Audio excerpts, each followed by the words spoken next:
हर साल भारत में लाखों बच्चे पैदा होते हैं, लाखों लोग नौकरी पाते हैं, लाखों लोगों की शादी होती है।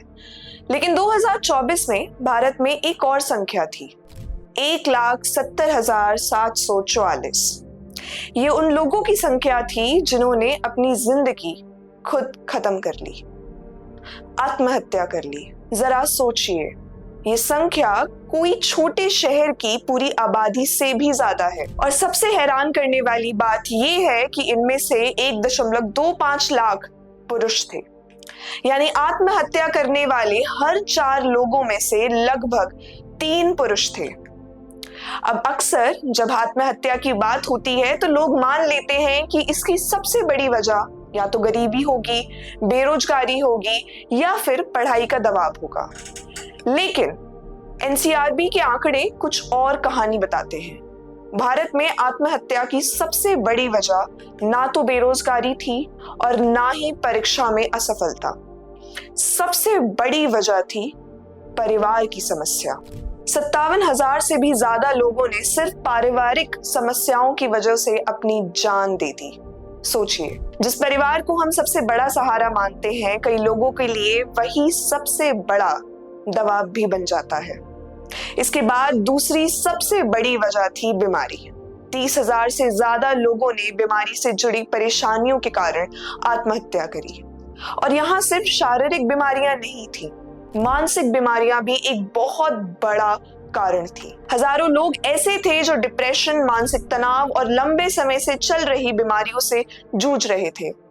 लेकिन कहानी यहाँ खत्म नहीं होती है। अगर राज्यों की बात करें तो सबसे ज्यादा आत्महत्याएं महाराष्ट्र में दर्ज की गई हैं, 22,000 से ज्यादा। लेकिन जब आबादी के हिसाब से देखा जाता है तो तस्वीर बदल जाती है। अंडमान और निकोबार द्वीप समूह में प्रति लाख आबादी पर आत्महत्या की दर सबसे ज्यादा रही। इसके बाद सिक्किम, केरल और तेलंगाना जैसे राज्य भी ऊपर दिखाई देते हैं। अब एक और दिलचस्प बात मैं आपको बताती हूँ।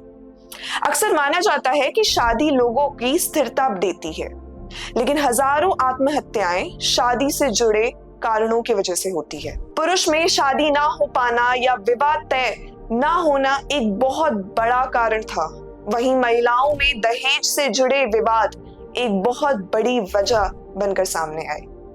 यानी एक ऐसी संस्था, शादी, लेकिन पुरुष और महिलाओं के लिए समस्या बिल्कुल अलग थी। अगर पिछले कुछ दशकों के आंकड़े देखें तो तस्वीर और चिंताजनक हो जाती है। 1967 में भारत के करीब 39,000 आत्महत्याएं दर्ज करी, सुसाइड दर्ज करी।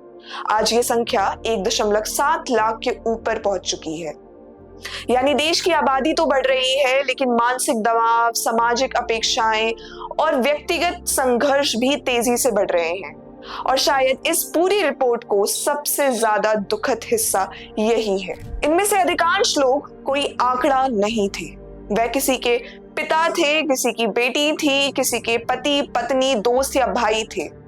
लेकिन अक्सर हम उनकी कहानियां तब सुनते हैं जब बहुत देर हो चुकी होती है। शायद इसलिए आत्महत्या पर बातचीत सिर्फ आंकड़े की चर्चा नहीं होनी चाहिए। सवाल ये नहीं है कि 2024 में 1,70,744 लोगों ने आत्महत्या क्यों की। सवाल ये है कि क्या उन 1,70,744 लोगों में से कितनों को समय रहते मदद मिल सकती थी।